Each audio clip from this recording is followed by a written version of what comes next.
Welcome to Funnel Reboot, the podcast that shares ideas on how to upgrade your lead generation. Here is your host, Glenn Schmeltzley. Hey, Glenn here. Welcome to Funnel Reboot, where we explore how to upgrade our lead generation.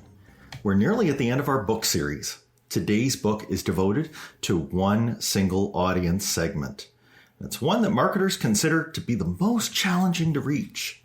But before we get to that, I know that you listen or read to marketing books. There's way more of them out there than I could possibly cover, but I'd love you to mention them on social media. If you put the hashtag summer marketing books on it, I'll see them and I'll try to get these authors on the show so that we can all hear what they have to say. Alternatively, you can just reach out on the funnelreboot.com site, fill out the form, or leave listener feedback at 613-703-7073. On to today's topic. No matter where you look around in today's world, you use things that were conceived and built by engineers. There were engineering-minded thinkers in ancient times like Archimedes and Leonardo da Vinci. Industrial age thinkers like Thomas Edison and Henry Ford, who built on their ideas, manufacturing many things that improve the quality of our daily lives.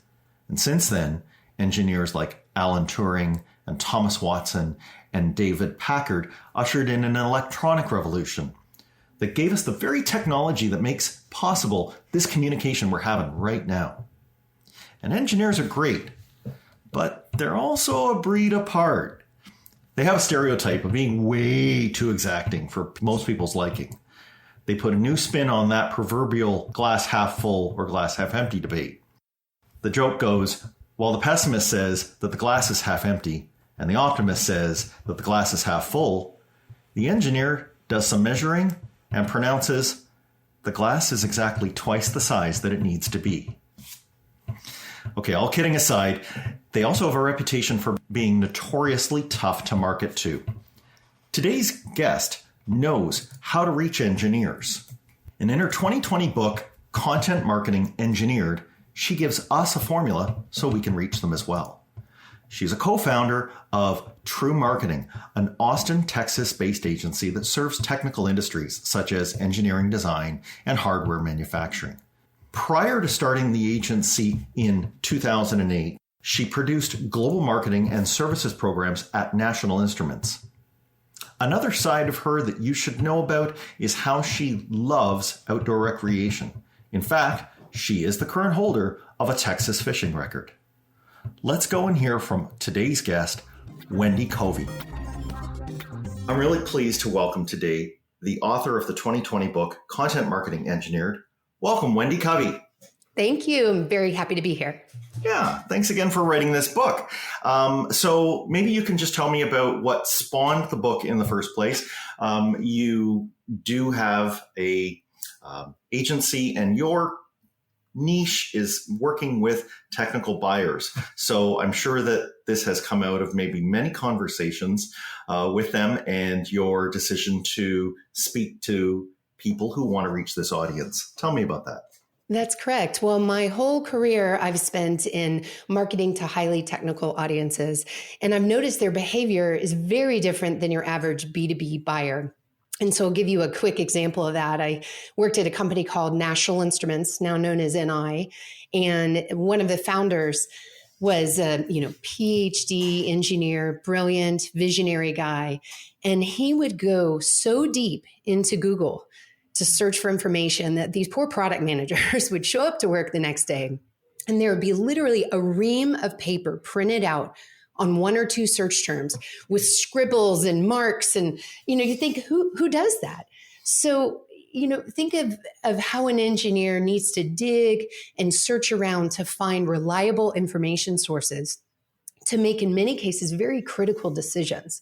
And so this buyer just has a different path. So while they may use similar channels and means to find information, their behavior is different. And so as a marketer to a highly technical audience, you need to understand those nuances and then how to change your approach to meet that buyer. So that's what I'm passionate about. That's what I've built my career on in my agency as well. That's great. personas, that engineers normally fall into. They really do sometimes come by it honestly. But there's, I think, more to just, as a marketer trying to reach that person, there's more than just that caricature, right? We need to maybe make them, we need to understand where they are. And the perfect example you gave right there, perhaps we have a person who is well above the level that we thought we were reaching by title, but they're so into digging into a problem that they will want to read what we have to say. And there's even a component of, let's say, how fast they are as an adopter. You brought up Jeffrey Moore's Crossing the Chasm in the book and said, we have to remember that these engineers that we're reaching, some of them are still back to, printing off reams of paper, and some of them are also, well ahead of the curve and right at the leading edge. How do you see this kind of persona development if we're supposed to think about this before we even touch, pen to paper or get on the keyboard and start making any content? Yeah. So I'm glad you brought up Crossing the Chasm, because although the theories, are a little, they've been out there a long time, they still hold so much weight and influence over how we develop these personas. And so those listening that haven't checked it out, go look at Crossing the Chasm. But the idea is that on the left side of the chasm, you have innovators and early adopters. And there's people who love technology. They want to be on the bleeding edge. They don't mind taking some arrows in the back. If things don't work quite right, they'll give feedback to the company. And so, those people, they're looking for something new and revolutionary. But then there's this big chasm, this big break between those people, which is small in population, and then you get into the early and the late majority. These people want a safe decision. They want a proven product. They want to read case studies, see examples of the product in action, and they're just more careful.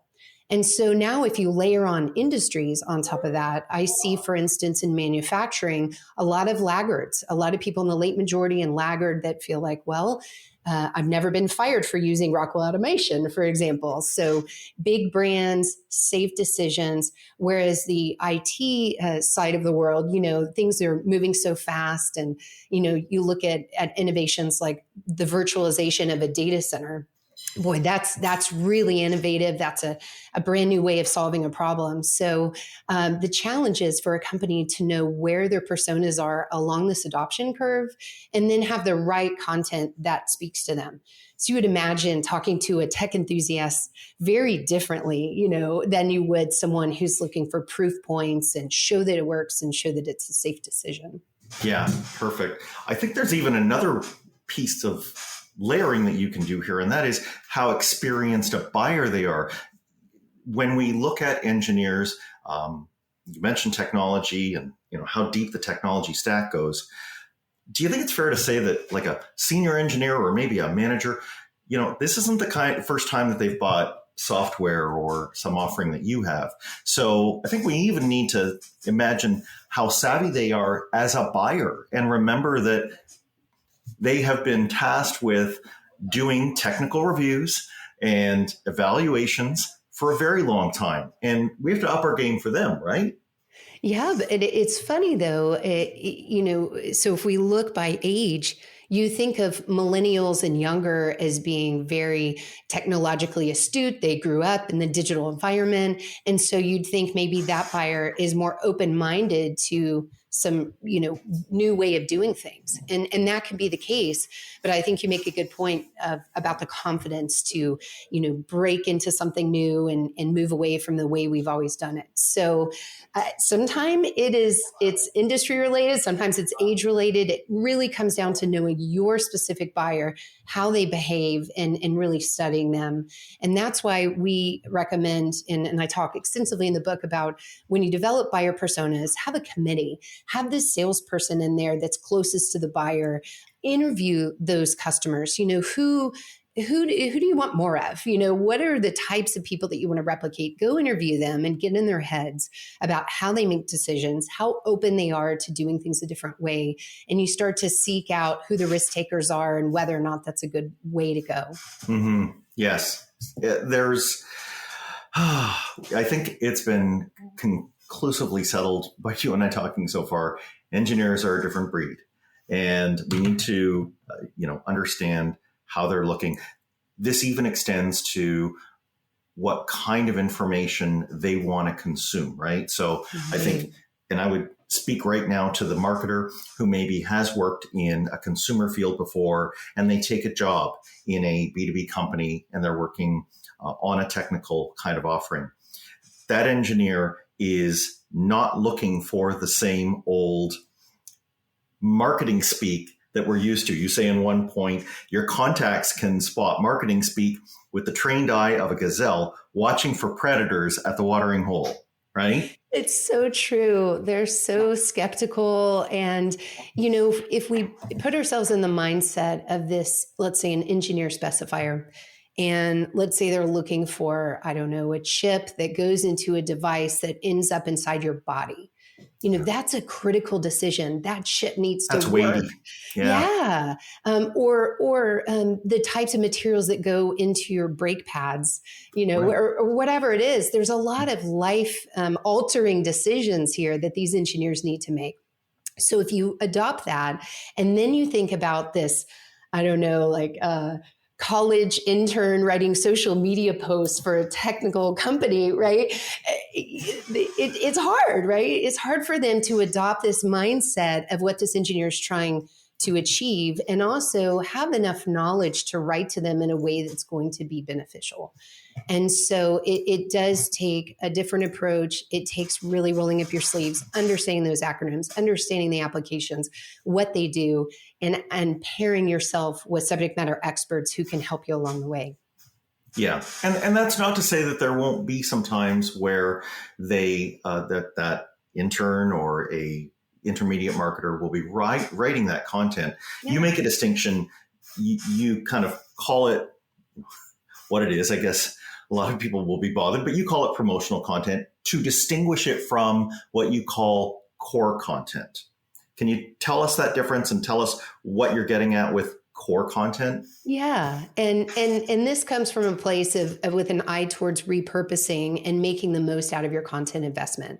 And so if you think about your core pieces are meaty technical pieces or important resource pages on your website that are you write from scratch, that are really important that people find.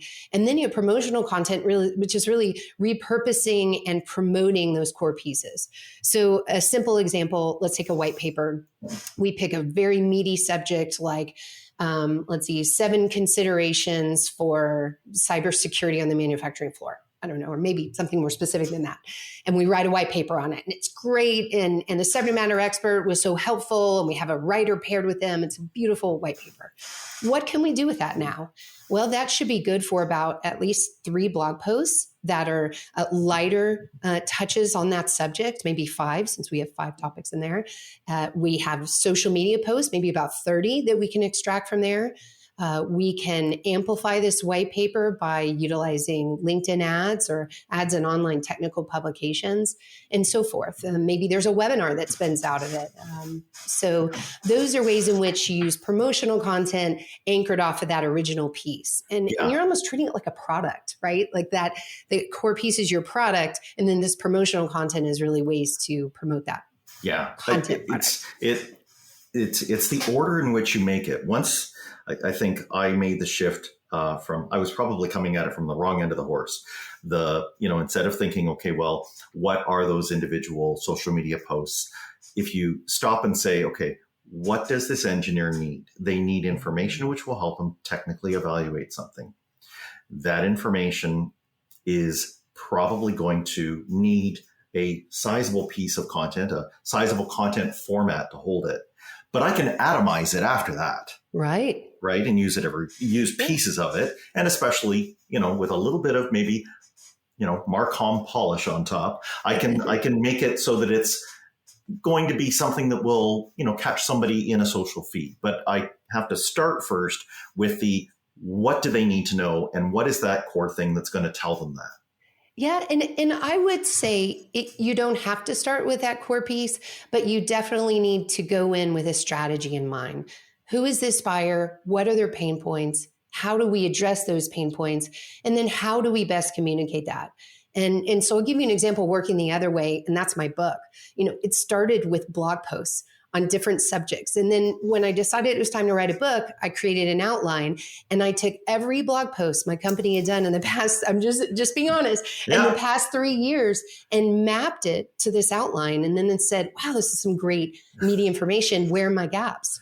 Yeah. And it was a wonderful, streamlined process to getting that core piece of content from other sources. Yes. Now I'm going to circle back to one other thing you said where you talked about that pair. But first, this whole part, and your book is, I guess, a great testament to how that works, is you did an audit of your content, right? And that's pretty near the beginning of the book, where you're saying, okay, take your content through a matrix and match it out. And what you should do, if you're really being granular, take those personas we talked about, map it against them too.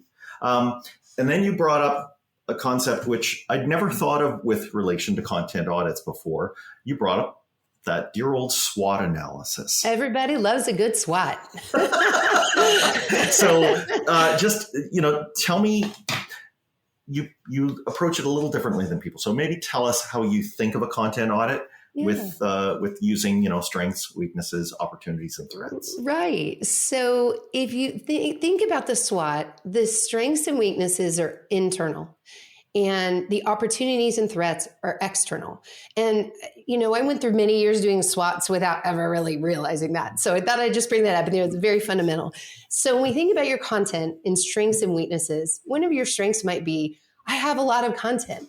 And one of your weaknesses may be, but it all sucks, it's all outdated, or it's very fluffy or whatever. Or maybe it's, I have a lot of content for one particular persona, but I'm missing these other very important persona groups. So those are ways in which you can start to look with a critical eye. So you're not just starting from scratch, but you're starting from knowing where your baseline is and where you need to build.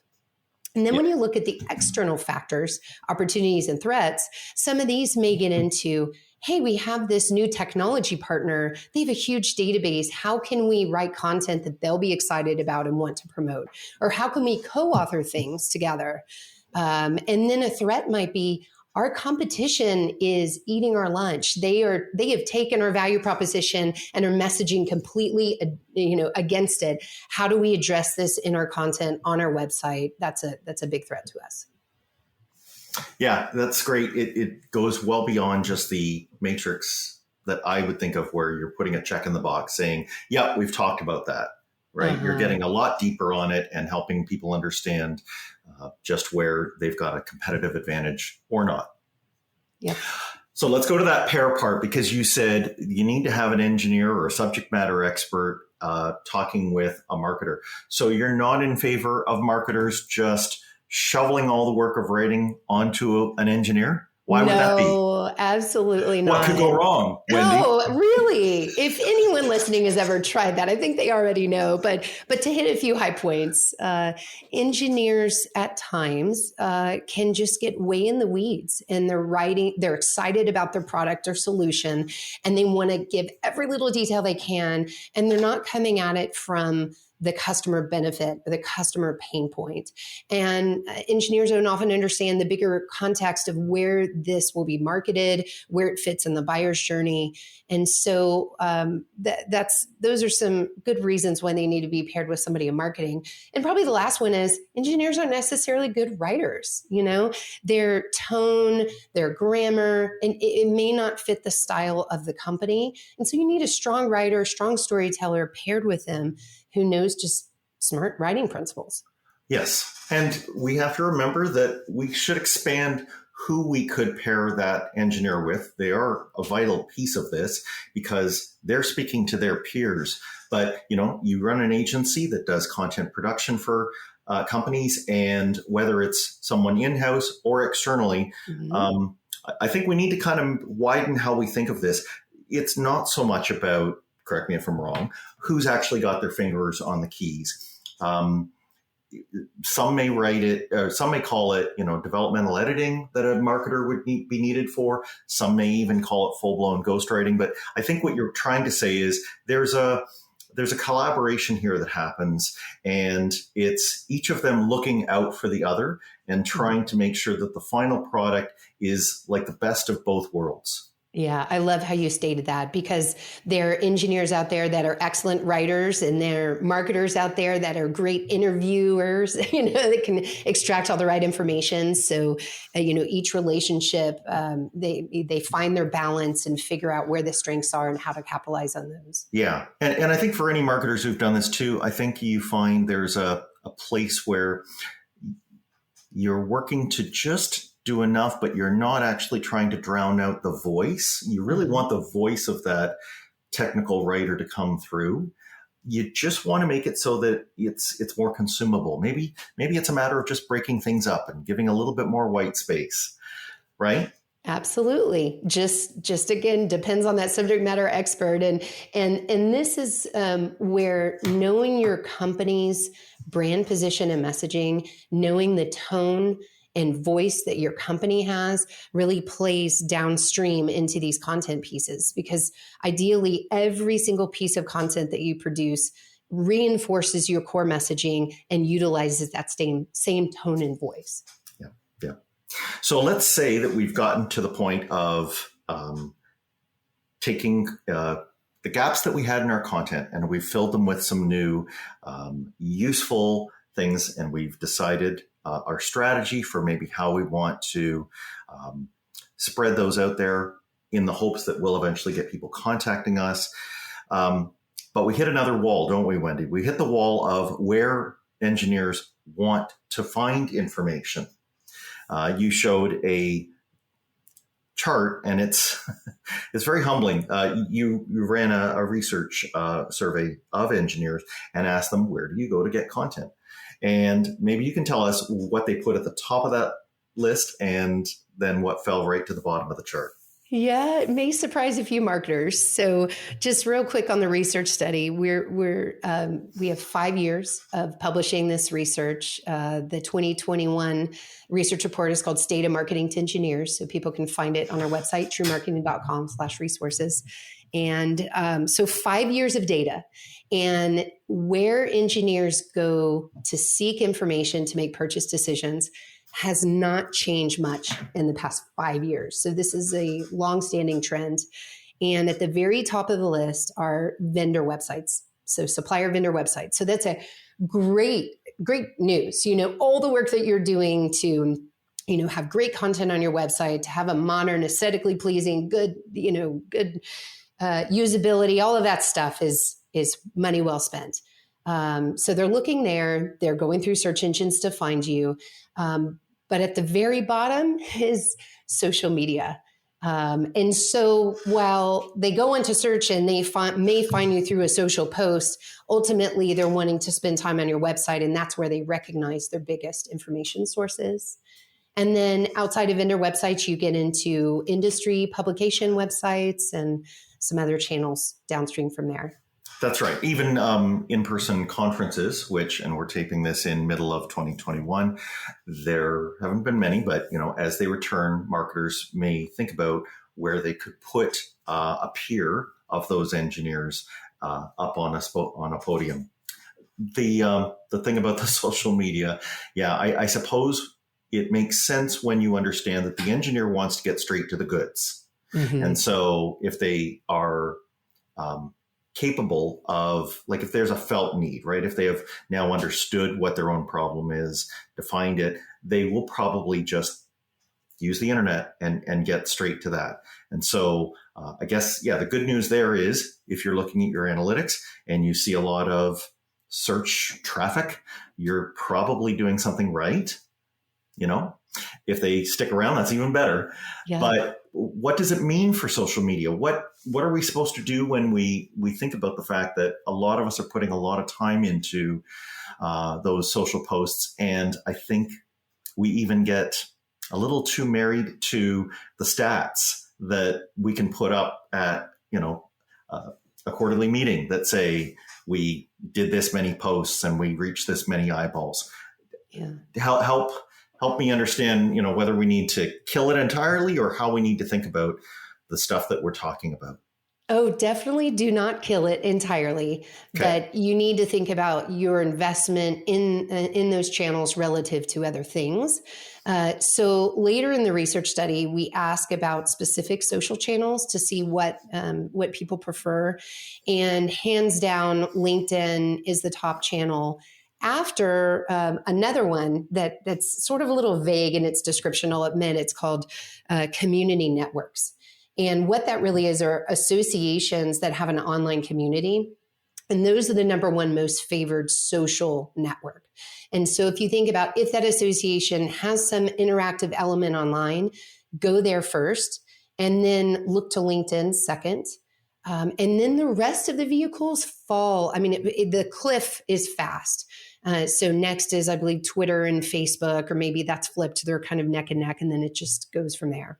Yeah. Now, YouTube, if we always have these debates. Is YouTube a social channel or is it a search engine? And the answer, of course, is yes to both of those.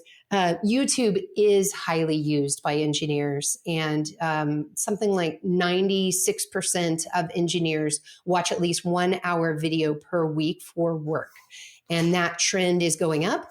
And as the demographic gets younger, it goes up still, the amount of time spent on videos. So of all your social channels to optimize, I would say YouTube and LinkedIn are the ones that need to have priority. And if you don't have video in your content strategy, add video. Yeah, good point. And if you've written the content, you're closer than you think to having that YouTube content available, because you need to add somebody to usually, put it into words. But once you've got that, if a talking head video is, you think what your persona will need, you're there. Yeah. And webinars, just to bring that up, is pretty high up there in favored types of content for technical buyers. And once you have your content, to turn it into slides, to then turn it into a recorded webinar is a great solution. And then that same webinar can become your conference presentation that you mentioned. When it's time to get back out there in the world, let's utilize that content there as well. Yeah, so it's not that they're closing out all of these things. It's just that they've got a pretty high BS detector, and they will first go to places where they want.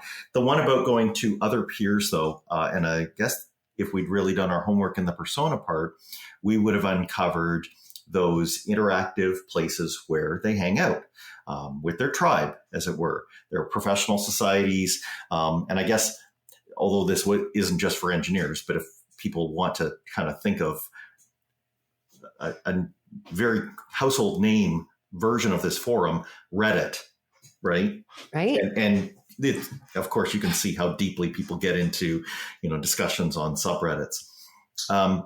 When we're working with our subject matter expert, would you suggest that we see if they can be part of those groups, get on those forums, be talking with those people that way? And that may bring them, back to our site to be able to get some more content. Absolutely. And the hard part here is it becomes a time trade-off. And that subject matter expert, there's only so much they're willing to do. I mean, just being honest. Yeah. And so you need to pick and choose, if you only have so many hours, where you spend that time.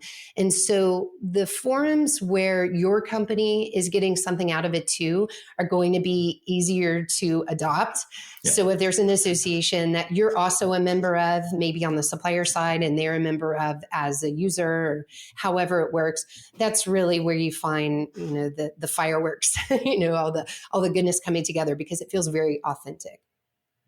Yeah. And that cost benefit, certainly, I think you can be there. You can see it over time. If you have some good measurement in place, you can probably tell that it's doing what it should.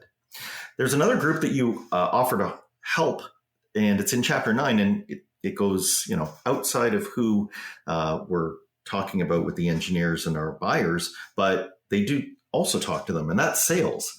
I found that odd in the book. Tell me a little bit about why you put a piece in there on what marketing should be doing to help sales. Yeah.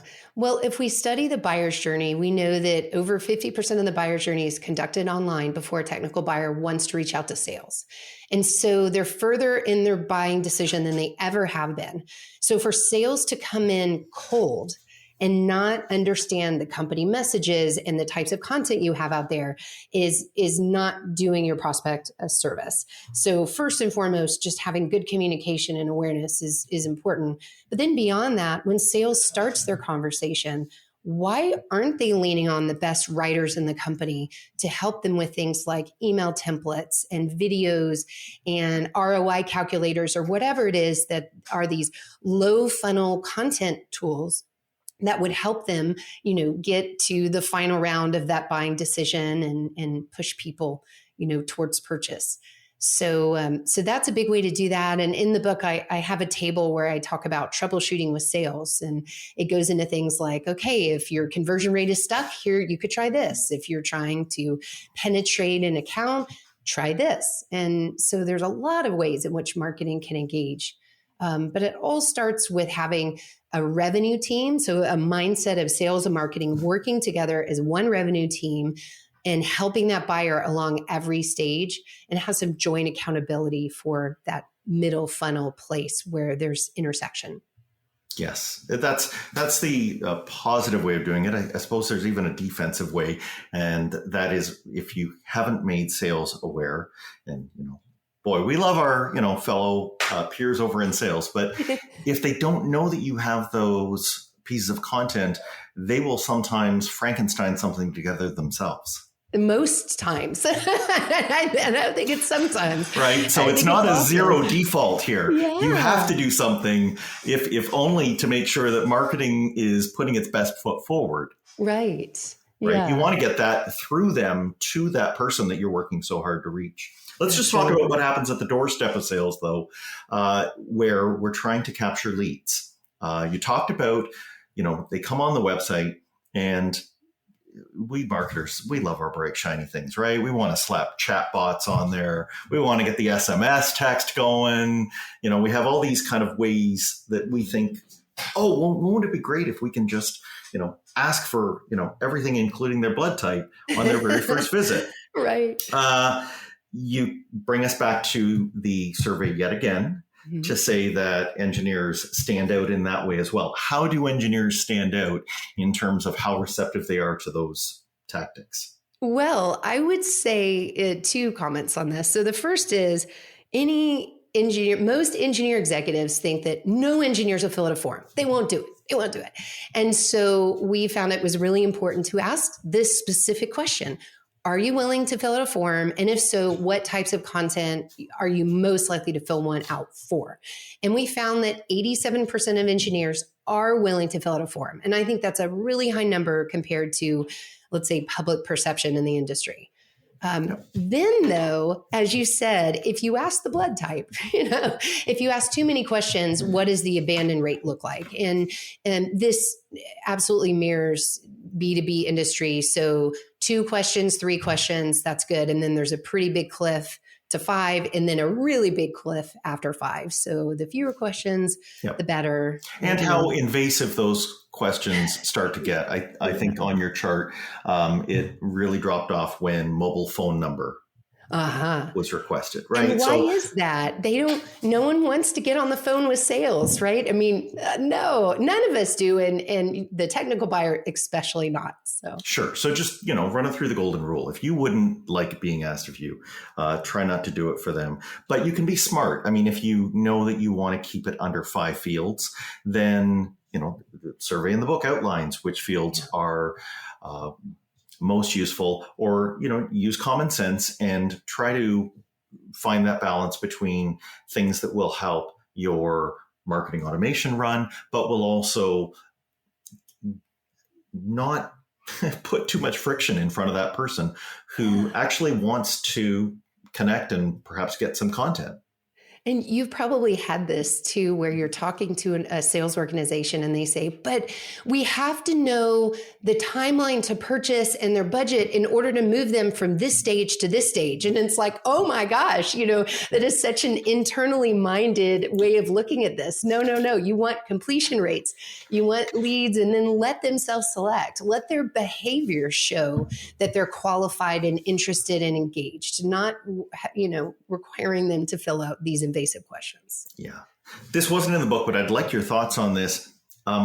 when you were talking about how much they want, an engineer wants to get information through word of mouth, it made me think that we might even be having our content received by people who don't end up buying from us, but they have colleagues and they will tell their colleagues about us. And I think that throws a really interesting curveball on how we're so maniacal about, this person, from the very first search that I saw them from, I wanted to get them identified and I wanted to get them in my funnel. We have to, think a little grander about what our content's being used, and that it could even be in that, secondhand information way. Yeah, absolutely. And that happens all the time. I mean, I think about my own business, and as the primary salesperson for True Marketing, I'm always asking, how did you find us? And it'll be, I went to this event at this incubator and I ran into your former customer so-and-so, and they told me to call. But they still went out on my website and they still checked me out and looked at my content. So there were contributors, absolutely. But that first mention, that first find was word of mouth. And so I want to make sure, as a salesperson, of course, and also as a marketing person, I'm marking that in my CRM so that we can find, what that source was. But that's only people that I'm touching in a sales capacity. So for everyone else, our metrics aren't going to be perfect. Exactly. Sorry, they're not. Yeah. So I one of my favorite is content that contributed to a sale. It doesn't mean because this content existed, they bought, but what were some key pieces of content that helped contribute to the sale? And you're seeing repeats of the same blogs or the same ebook or whatever it is. And I find that those are a good way to suss out good and bad content. And then the other one is landing page performance. How many people go there? How many people actually fill out the form? Is that compelling? And then what did they go on to do? Yeah. I think we can even, yes, you're right that we can't worry about every little data point in our measurement system. We have to accept that sometimes it's just going to give us directional info. Yeah. But the other side is if we kind of let go of it for a second, we can be perhaps able to maybe share a little bit more of that content, or like you said, have or like you have done, actually create a survey, something that is representative of your body of knowledge, and you share it.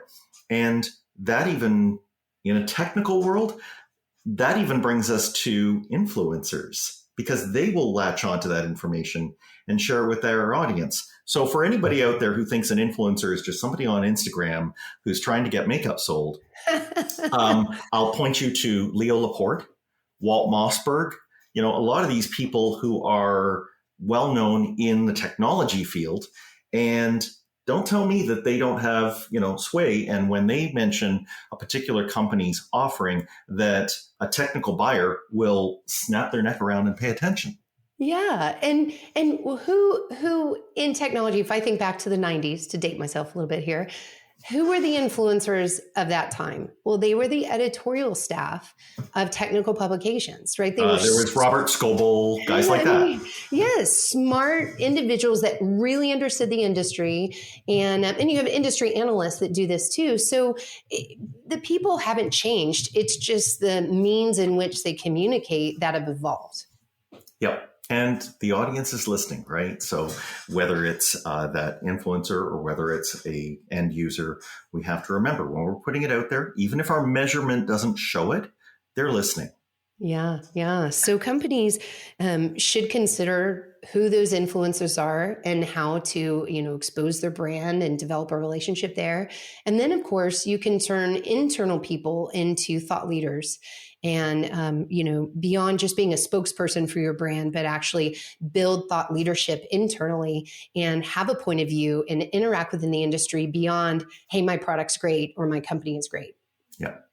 You have a lot of reality checks through the book. And I think the last chapter, you've probably given us a really good one that helps us understand that we as marketers, maybe we don't have a ton of power in our own organization, but you kind of, you outfit us for what we're doing, no matter where we are on this journey of making technical content.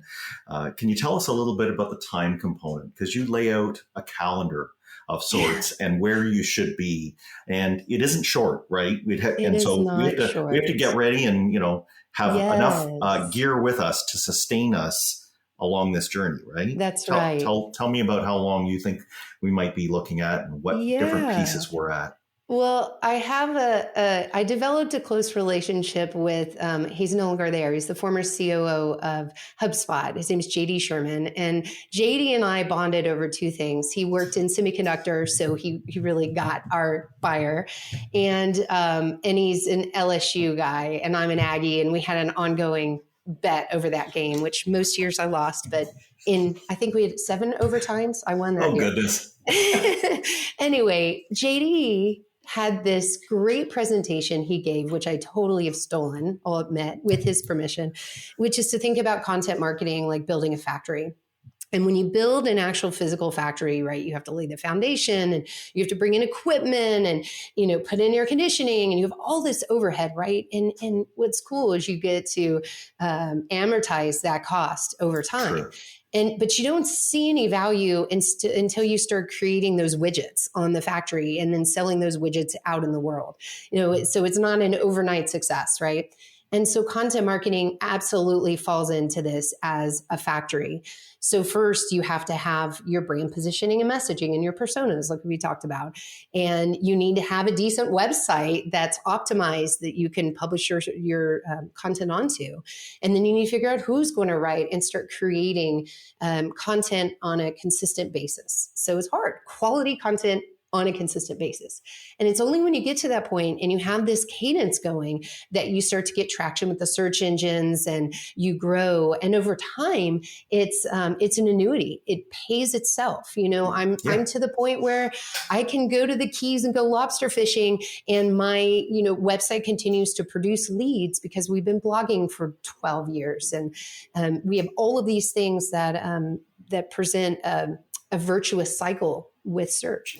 I love that. Yeah. And it gets better. It gets better even for producing it. The marginal effort that it takes for you to do the 100th piece of content isn't anywhere close to what the first one was. No. And so it is very detailed, this chapter. I mean, we showed an example company and what year 1 may look like in year 2 and year 3. And I'm speaking there really to help the marketer, help that technical leader within their company understand that this isn't a silver bullet. This isn't like we're going to turn on a trade show and turn on an ad and get some leads and turn it back off.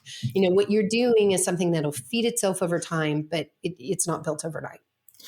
And to give ones who are maybe in the dark hours of the first year or the early days some hope that there is somewhere that they're getting where other companies who've done this have seen how those, labors pay off, right? Yeah.